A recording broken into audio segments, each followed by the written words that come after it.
Hi, 6th graders. This is Mrs. Dahl. And this is Mrs. Hooven, and today we're going to prepare our supplies for language arts class. First, take a look at the sheet you have in front of you. This is your list of all the supplies you'll need.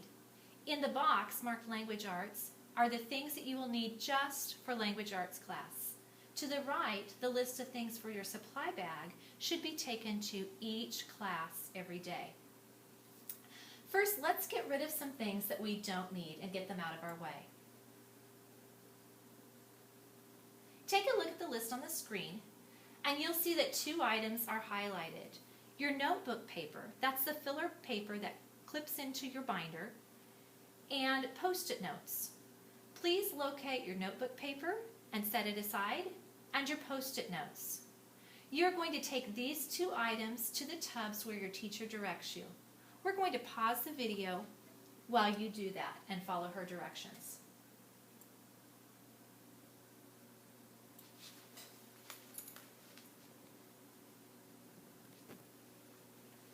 Okay, now we're going to go ahead and start setting up our binder. And we're going to begin by putting our tabs in first. And when you unpackage your tabs, you want to make sure that your dividers, your top divider has the tab at the very top.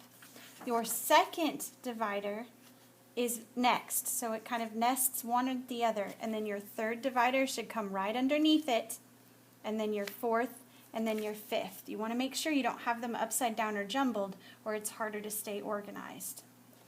Once you've got that done, we're going to go ahead and take our divider tabs.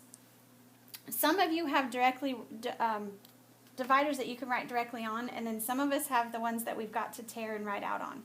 So what we're going to do is go ahead and keep two of the dividers. Okay, so don't tear them into their each individual. You want to tear two at a time. As you do that, our first tab is book logs. So we're going to go ahead and label the first one book logs. Okay. Once you've done that, you fold it in half. This is why we left it, because we're going to fold it in half, and that makes it thick enough to be able to fit inside our tabs. I already had this set up. So it's folded in half, and then it kind of takes a little bit, but you get it inside there and slide it in, and then you can see right through. Okay? All right. I'm going to go ahead and put that on my ring and face it down so that I stay in order. Then I'm going to go ahead and do my second tab, and I'm going to fold that and tear. And then I'm going to go ahead and label this one word work.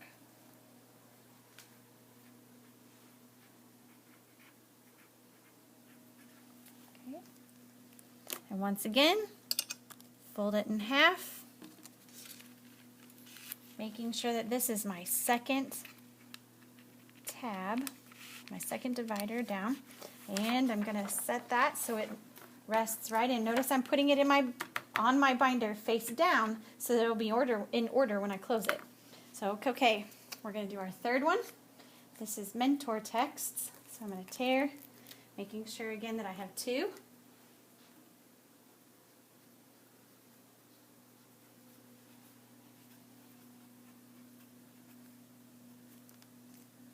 Okay. This is a challenge in writing small enough that you can get it all on there.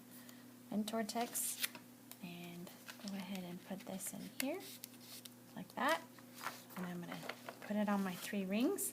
Then since I had some torn already, I'm going to go ahead and do this last one, reading.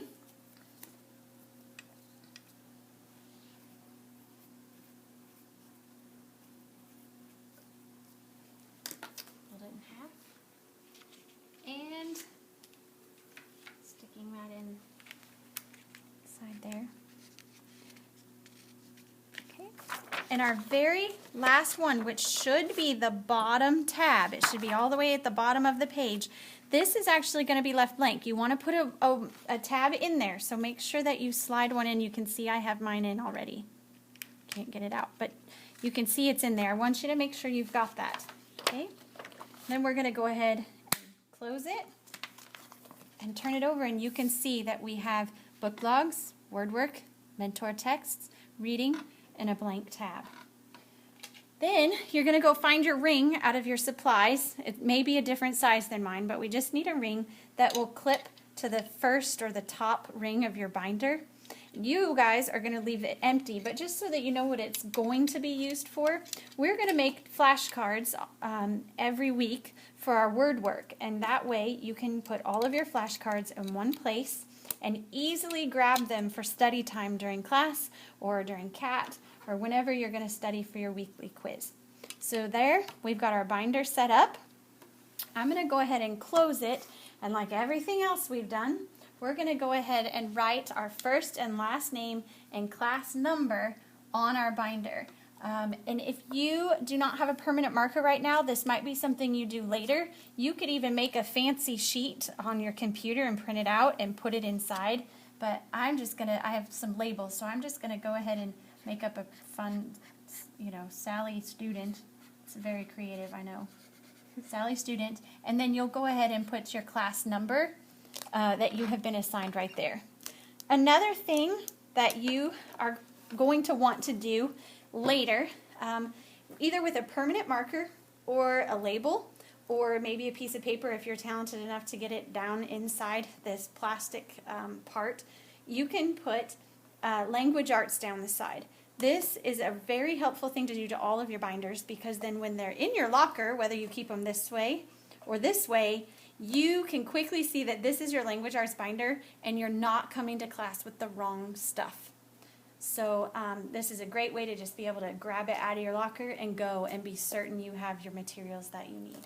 Okay? All right. We are going to go ahead and move on to our 3 subject notebooks. So go ahead and put your binder under your desk and find that 3 subject notebook.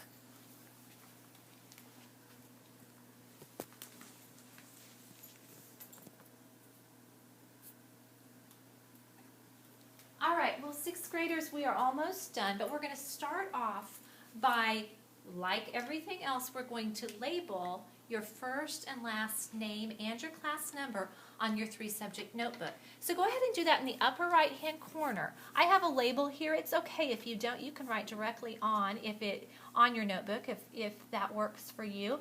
And you're going to put your first and last name. And I'm going to use Mrs. Dahl's first and last name, the one she used, Sally Student. And then you'll go ahead and put your class number as well. I'm going to call her number 0. Okay? So now we have that cover ready, and so if it gets lost in a class, you can go to that Teacher's Lost and Found and look and see if you have left your 3 subject notebook, because we want you to bring it every single day to Language Arts. Okay, open your 3 subject notebook, and you will see that on that very first page, this is the first section of your 3 subject notebook. You are going to label this very first page with the words Table of Contents. Watch while I do it before you write yours. So I'm going to write table. I'm going to kind of center it and write it kind of big, but make sure it will fit, of contents. We'll explain to you how you use your table of contents later on in the year, but this is a very important page. You will want to make sure it doesn't get torn out or lost or damaged. This is a most important page of your whole entire 3 subject notebook. Go ahead and label yours table of contents right now. Okay, now we're going to turn to the second section of your 3 subject notebook and make sure you're at your second section and not your first section. All right, this is where you're really going to have to listen and know who your teacher is. If your teacher is Mrs. Hooven, you are just going to leave that blank. So if you are Mrs. Hooven, you are done with this part and ready for section 3.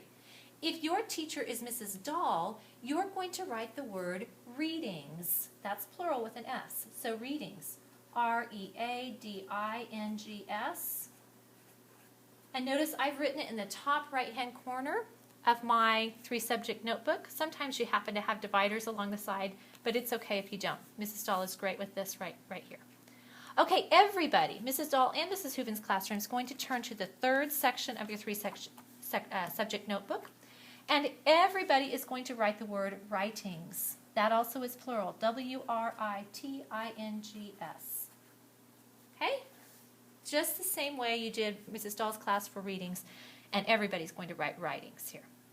Okay, Now turn to the front cover again of your 3-subject notebook, to that table of contents page. We're not going to do anything else on this page right now, but we are going to turn the page. This is going to be a table of contents page, and the next page is going to be a table of contents page.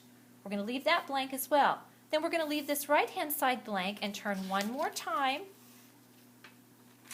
And it's on this page. Look at this. There's the cover, and then there's a page, and here's a page. The bottom of that second page of paper in your spiral notebook, on the left-hand side, you're going to write the number 1. Then over here on the right-hand side, you're going to write the number 2. We're numbering our pages, and we're going to put them in the bottom left and right-hand corners of your notebook.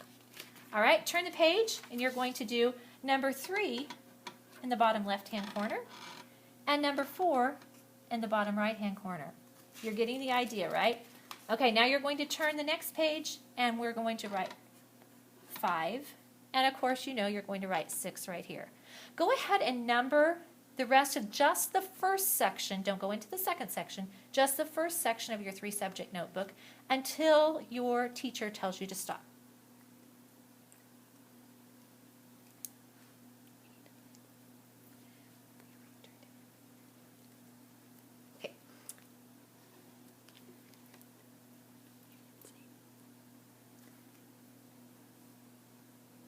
All right, guys, we are almost finished. Anything else you can think of, Mrs. Stahl? Have we turned in the spiral We did turn in the spiral notebook at the with our beginning. name on it? We forgot to put our name on it. We'll fix that in class. We'll fix that in class. All right. If you're gone, however, and you're viewing this as a new student or someone who was absent or did not keep up, that single subject notebook is going to be labeled just like we've labeled everything else. You can use a permanent marker to do so, or you can put a label on it. But your first and last name and your class number. And then that's going to go be handed in to either Mrs. Stahl or Mrs. Hooven, and we're going to use those for something in class. Well, by getting completely organized and following through, we really hope that we're going to have a great year. As we've gone through this, you may have found that you're missing some supplies. And so what we would like you to do is go ahead and take this supply list that you picked up at the beginning of the hour and mark or highlight the supplies that you and your parents need to talk about getting as soon as possible. And we're going to start right off the bat.